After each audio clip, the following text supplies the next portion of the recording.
बिस्मिल्लाहिर्रहमानिर्रहीम। अस्सलामु अलैकुम। मेरा नाम है professor Khalid Hakim. Online career guidance के शुमारे में आज हम बात करेंगे King Fahd University of Petroleum and Minerals की, जिसमें इस वक्त स्कॉलरशिप के साथ 2023 के लिए एडमिशन्स का आगाज हो चुका है। इस वीडियो में हम बात करेंगे कि यूपीएम में यानी इस यूनिवर्सिटी में आप एडमिशन कैसे लें, किन किन सब्जेक्ट्स में फेलोशिप देते हैं और अप्लाई करने का तरीक़ेकार क्या है। सबसे पहले हम बात करेंगे इस यूनिवर्सिटी की, तो आपको पता होना चाहिए कि King Fahd University of Petroleum and Minerals ये सऊदी अरबिया की one of the oldest university है। 1963 में इसका एस्टेब्लिशमेंट हुआ है और ये एक दहरान इलाका है जो दमाम के इलाके के करीब है सऊदी अरबिया का, जिसको हम यहाँ पर बिजनेसेस और काफ़ी ज़्यादा इंडस्ट्रीज़ के लिए जानते हैं। उस इलाके में ये यूनिवर्सिटी बनाई गई। इस यूनिवर्सिटी में एकेडमिक बिल्डिंग्स के साथ साथ रिसर्च फैसिलिटीज़ है, फैकल्टी हाउसिंग है, स्टूडेंट्स के डॉर्मेटरीज है और भी बहुत सारे एमिनिटीज़ रखे गए हैं। और इसके साथ साथ इस यूनिवर्सिटी में vibrant, diverse, multi cultural community है, फैकल्टी है, इसके साथ साथ स्टाफ है, स्टूडेंट्स है और तकरीबन 57 कंट्रीज के जो नेशनल्स है, स्टूडेंट एंड स्टाफ, वो दोनों इसमें रहते हैं। अभी तक इस यूनिवर्सिटी में आजकल के वक्त में तकरीबन 10,000 स्टूडेंट्स अंडर ग्रेजुएट और पोस्ट ग्रेजुएट कोर्सेज कर रहे हैं और स्टूडेंट और जो फैकल्टी का रेशो है वो 12:1 है, यानी काफ़ी अच्छा, काफ़ी ज़्यादा प्रोमिनेंट ये रेशो माना जाता है। और इसीलिए इस यूनिवर्सिटी का जो एक माजी रहा है, तो ये यूनिवर्सिटी हमेशा locally as well as internationally students को अपनी तरफ अट्रैक्ट करती है। अगर आप देखेंगे तो जो सऊदी अरबिया में जो स्कूल्स के जो 2% टॉप क्लास स्टूडेंट्स होते हैं, 2% जो आते हैं, वो हमेशा ट्राई करते हैं, कोशिश करते हैं कि इस यूनिवर्सिटी में दाखिला हो जाए, क्योंकि ये यूनिवर्सिटी जो है इसमें रिसर्च का जो मयार है और इसी तरह टीचिंग का जो मयार है वो काफ़ी ज़्यादा आगे है बहुत सारे और यूनिवर्सिटीज से।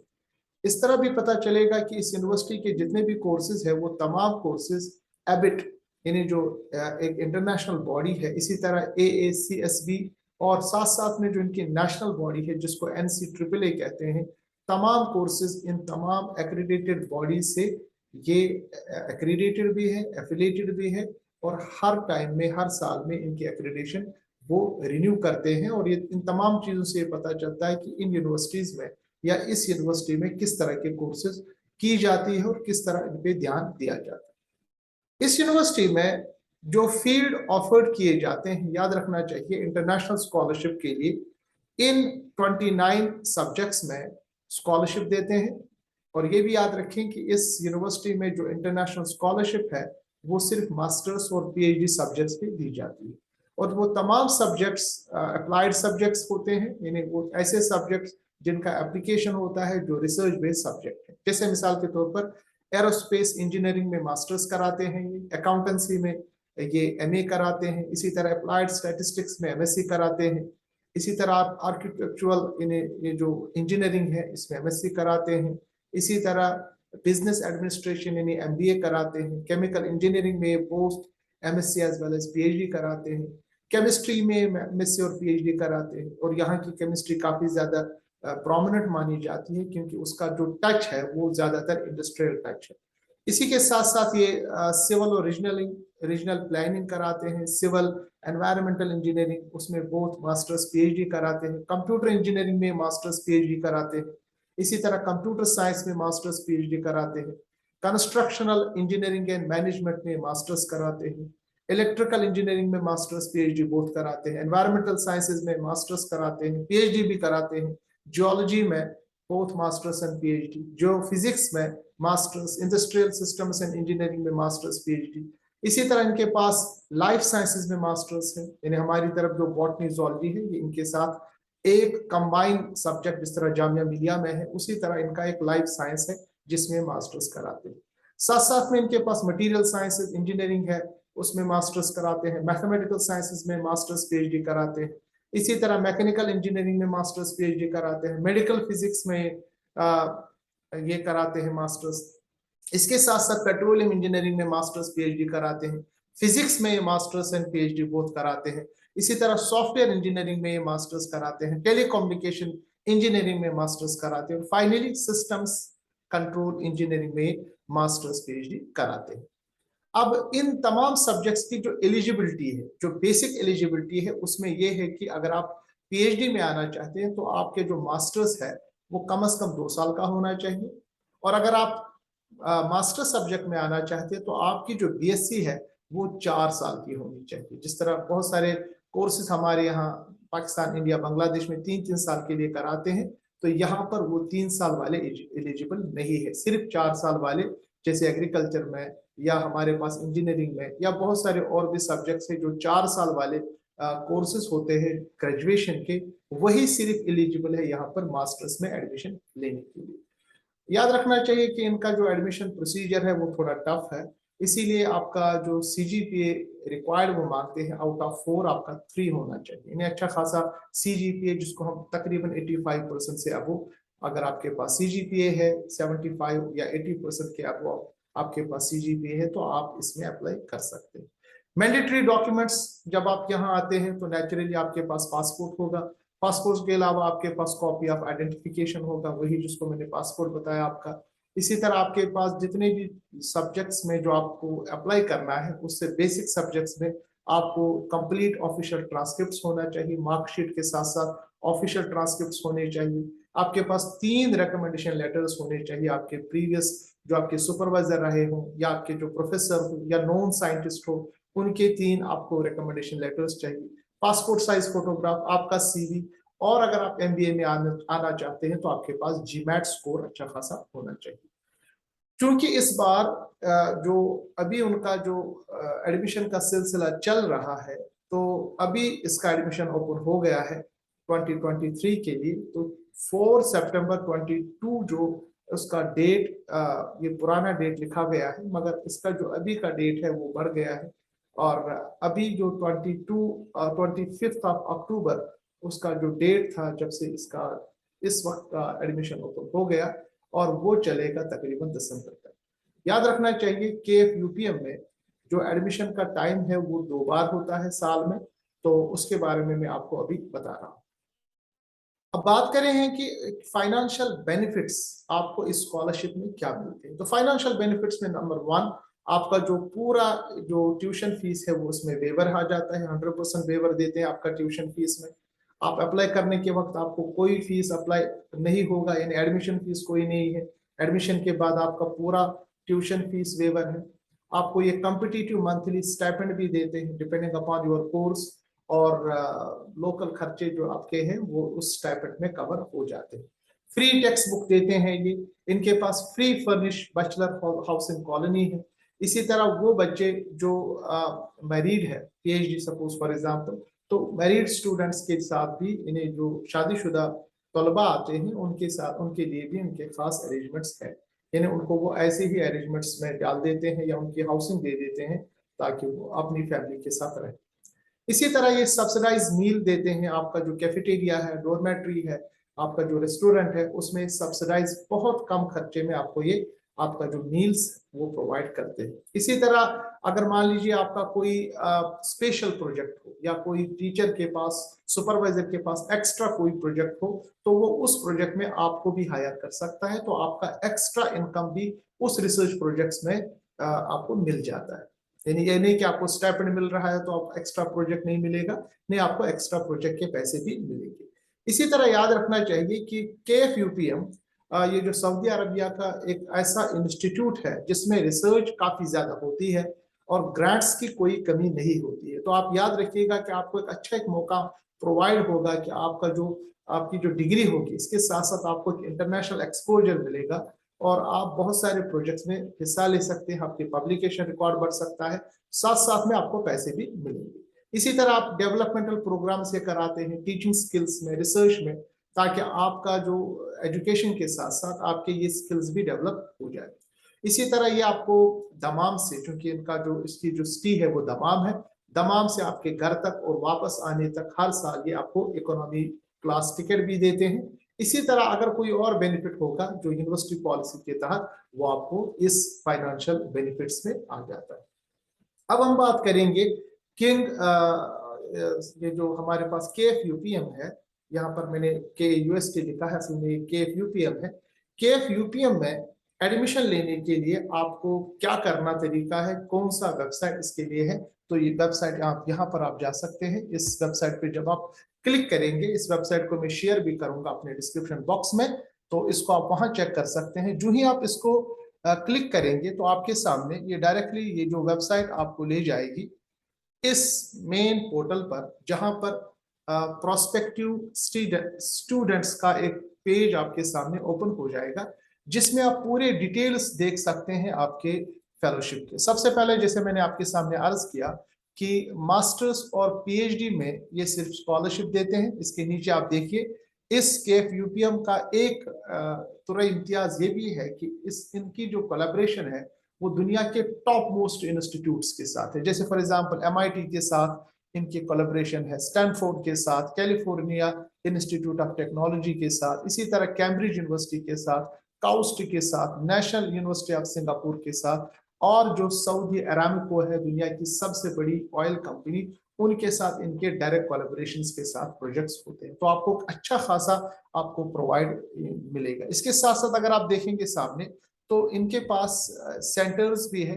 जैसे यहाँ पर आप देख सकते हैं MIT के साथ KFUPM का एक कोलैबोरेटिव सेंटर है, जिसको वो नाम देते हैं centre on clean water and clean energy. तो आपका एक कोलैबोरेटिव एक एफर्ट भी बन सकता है, जिसमें आपका एक इन्हें एक रास्ता खुल जाएगा, आप कैम्ब्रिज में या MIT में जा सकते हैं। नैनो टेक्नोलॉजी में इनका सेंटर है, रिन्यूएबल एनर्जी में इनका सेंटर है, इसी तरह रिफाइनिंग पेट्रोलियम में, कोरूजन में, ट्रांसफॉर्मेटिव रिसर्च में, पेट्रोलियम में, मेंटेनेंस में, इसी तरह क्लीन चेन सप्लाई में इनके पास बहुत सारे आपके पास एवेन्यूज हो जाते हैं। अगर बात करेंगे इनके सब्जेक्ट्स की, तो मैंने आपके सामने वो तमाम सब्जेक्ट्स यहाँ दे दिए हैं। ये है वो सब्जेक्ट्स डिसिप्लिन्स, मैंने आपको पहले भी स्लाइड में बता दिए, बट अगर आप उनको अच्छी तरह से देखना चाहते हैं तो ये वो तमाम सब्जेक्ट्स है जिसमें ये क्या क्या डिग्री कराते हैं, पूरे सब्जेक्ट्स और कौन कौन से डिग्री कराते हैं, तमाम चीजें यहाँ पर है। और अगर आप वो सब्जेक्ट पूरा देखना चाहते हैं, उस पर आप क्लिक करेंगे, जैसे मैंने यहाँ पर लाइफ साइंस पे क्लिक किया, तो आपका वो पूरा जो पर्टिकुलर डिपार्टमेंट है वो खुल जाएगा। उसमें क्या क्या कोर्सेज कराते हैं, कैसे कराते हैं, किस तरह कराते हैं, क्या क्या और चीजें इसमें होती है, ये तमाम चीजें आप उसमें देख सकते हैं। इसके बाद अगर हम थोड़ा सा नीचे आ जाए, जैसा कि आप यहाँ देख रहे हैं, अगर इसी वेबसाइट के हम थोड़ा सा नीचे आ जाए तो आप देख सकते हैं कि इस वेबसाइट में ये तमाम डिसिप्लिन के बाद आप प्रोसीजर देखेंगे। ऑनलाइन एडमिशन सिस्टम इनका बना हुआ है, जिसमें आपको मैंडेटरी डॉक्यूमेंट्स देने पड़ते हैं, जैसे मैंने आपके सामने बयान किया। आइडेंटिटी प्रूफ, चूंकि आप सऊदीया के नहीं है तो आप इंटरनेशनल एप्लीकेंट्स के लिए पासपोर्ट मायने रखता है, ट्रांसक्रिप्ट देने पड़ते हैं, स्टेटमेंट ऑफ पर्पज आपको लिखना पड़ेगा। अब कैसे लिखना पड़ेगा, इसके लिए मैंने एक अलग से वीडियो बनाया है कि स्टेटमेंट ऑफ पर्पज SOP कैसे लिखते हैं, तो उसको मैं फिर से आपके सामने एक लिंक के जरिए दे दूंगा, या इस डिस्क्रिप्शन बॉक्स में वो अपना वीडियो का लिंक दे दूंगा, उसको आप देख सकते हैं। इसी तरह रिकमेंडेशन लेटर कैसे आप लिखें, कैसे आपको वो चाहिए, तो 2-3 रिकमेंडेशन लेटर्स आपको चाहिए। इसी तरह आपके अगर आप MBA में आना चाहते हैं तो GMAT स्कोर, और ये भी एक बहुत जरूरी चीज है कि आपके पास सपोर्टिंग डॉक्यूमेंट्स होने चाहिए। सपोर्टिंग डॉक्यूमेंट्स में ये है कि क्योंकि हम हिंदुस्तान, पाकिस्तान, बांग्लादेश में आने वाले जो तलबा होते हैं वो थर्ड वर्ल्ड कंट्री कहलाते हैं, तो वहाँ इंग्लिश हमारी प्राइमरी लैंग्वेज नहीं है, तो आपके पास प्रोफिशिएंसी, इंग्लिश प्रोफिशिएंसी का एक लैंग्वेज का एक सर्टिफिकेट होना चाहिए, चाहे वो टॉफल हो या आईलेट्स। टॉफल का स्कोर आपने देखा IBT के हिसाब से 68 एंड मास्टर्स के लिए, और PhD के लिए IBT 79, जबकि आईलेट्स का स्कोर आपका 6 होना चाहिए मास्टर्स के लिए, और अगर आप PhD में आना चाहते हैं तो कम से कम 6.5। इसके बाद अगर आपके पास GRE हो, मतलब हालांकि GRE आपके लिए जरूरी नहीं है, मगर अगर आप GRE हो तो GRE से आपका जो एडमिशन है वो कंफर्म हो सकता है। तो GRE भी अगर आप देंगे तो ये बहुत ही इंपॉर्टेंट है। ये तमाम डॉक्यूमेंट्स आपके पास होने चाहिए। उसके बाद आप डेडलाइन देख लीजिए, जैसा कि पिछले स्लाइड में मैंने आपको बताया था कि मैंने जो डेडलाइन दिखाई थी वो पुरानी थी, तो डेडलाइन देखने के लिए और भी चीजें अप्लाई करने के लिए यहाँ एक पेज का वेबसाइट दिया गया है। इस पे जो ही हम क्लिक करेंगे तो हम उस पेज पे ओपन हो जाएंगे जिसमें 23-24 का जो इस वक्त एडमिशन है वो ओपन हो चुका है। जैसा कि आप इस स्लाइड में देख रहे हैं, इस स्लाइड में जो ही आप नजर रखेंगे तो आपके पास अप्लाई करने के तमाम मौके होंगे। यहाँ आप फिर से मास्टर्स और पीएचडी देख सकते हैं। एलिजिबिलिटी क्राइटेरिया आप चेक कीजिए, मिनिमम रिक्वायरमेंट आप फिर से चेक कीजिए। जैसा कि मैंने आपको बता दिया, ये तमाम रिक्वायरमेंट आपके चेक होंगे तो उसके बाद आपको यहाँ पर अप्लाई करना पड़ेगा। जो ही आप अप्लाई करेंगे, अप्लाई करने के बाद अब वो पोर्टल ओपन होगा जहां से आप अपनी जो एप्लीकेशन है उसको आप सबमिट करेंगे। तो सबसे पहले हर एक ऑनलाइन पोर्टल, जितने भी यूनिवर्सिटीज है उनकी तरफ इनके पास भी एक ऑनलाइन पोर्टल है। उसमें सबसे पहले आपको क्या करना है, आपको अपना क्रिएट अकाउंट करना पड़ेगा। यूजर नेम देके, फर्स्ट नाम, लास्ट नाम, आपका ईमेल क्या होगा, आप अपना पासवर्ड बनाएंगे और फिर क्रिएट अकाउंट करेंगे। जो ही आप क्रिएट अकाउंट करेंगे तो आपके पास उसको कंफर्म करना पड़ेगा अपने ईमेल के साथ। वो जब फाइनल हो जाएगा उसके बाद आप यहाँ पर अपना यूजर नेम और पासवर्ड डाल के वो तमाम इंफॉर्मेशन जो आपका पर्सनल इंफॉर्मेशन है, जो आपके डॉक्यूमेंट्स होंगे, वो आपको उसको सबमिट करना पड़ेगा। और बहुत ही आसान प्रोसीजर है, कोई भी एडमिशन फीस इसमें नहीं है। तो अगर आप चाहते हैं कि आप अपने करियर को शूट अप करें, काफी ज्यादा आगे जाए, एक अच्छी यूनिवर्सिटी में विद फुल फंडेड स्कॉलरशिप के साथ मास्टर्स और पीएचडी करें, तो आपको मैं मशवरा दूंगा, अगर आपके इंटरेस्ट में सब्जेक्ट्स आते हैं जो मैंने अभी इनका लिस्ट आपके सामने दिया, तो बेहतरीन मौका है, अब आप अभी अप्लाई कर सकते हैं। जहां तक बात होती है इसके कब इसका एडमिशन ओपन होता है, कब इसका एडमिशन क्लोज होता है, तो इस वक्त मैं आपका बताता चलूं कि इस वक्त जो इसका एडमिशन है वो ओपन है। अगर मैं आपके सामने वो चीज जाहिर करूं, इन्हें कब इसका एडमिशन है, तो इस वक्त जो इसका एडमिशन है वो ओपन है। मैं आपके सामने उस स्लाइड को कोशिश करूंगा रखने की जिसमें आप इसमें ये जो है अप्लाई यहाँ से आप कर सकते हैं। और टाइम इसका अच्छा खासा अभी है, आप आ सकते हैं टाइम में, और आपके पास चॉइसेस है कि आप इस यूनिवर्सिटी में एडमिशन ले सकते हैं। तो आप होम पे भी जाके मजीद इंफॉर्मेशन इसकी ले सकते हैं कि कहाँ कहाँ इसका ओपन है। देखिए, ये है वो वेबसाइट का फर्स्ट पेज जो मैं आपको दिखाना चाह रहा था। ये अभी एडमिशन ओपन है, डेडलाइन अभी 17 दिसंबर यहाँ दिया गया है। और ये जो ये वाला है अगस्त 22 का, ये पुराना डेट था, ये पुराने सेमेस्टर का था। नए सेमेस्टर का जो लास्ट डेट है वो यहाँ है, दिसंबर 17 लास्ट डेट है। 23 जो एडमिशन फॉल हो रहा है ये सब इस साल का, तो आपका एडमिशन अभी ओपन हुआ है। तो यहाँ से आप क्लियर करके उसमें आप आ सकते हैं और उस वेबसाइट के नीचे आप तमाम और इंफॉर्मेशन देख सकते हैं। तो इस तरह के वीडियोस देखने के लिए मैं गुजारिश करूंगा आप डॉक्टर खालिद हकीम जो हमारा यूट्यूब चैनल है उसको आप सब्सक्राइब करें और लाल बटन को आप क्लिक करें ताकि इंफॉर्मेशन आपको आती रहे। और साथ साथ में इस मैसेज को, इस वीडियो को उन तमाम स्टूडेंट्स के साथ, अपने फ्रेंड्स के साथ, बहनों भाइयों के साथ आप उसको भेजें ताकि वो भी इसमें अपना जो कोशिश करें कि इस यूनिवर्सिटी में आके। और आखिर बात ये भी कि इस यूनिवर्सिटी में बॉयज गर्ल्स बोथ अलो हो सकते हैं। तो मिलते हैं अगले वीडियो में। अस्सलाम वालेकुम व रहमतुल्लाहि व बरकातहू।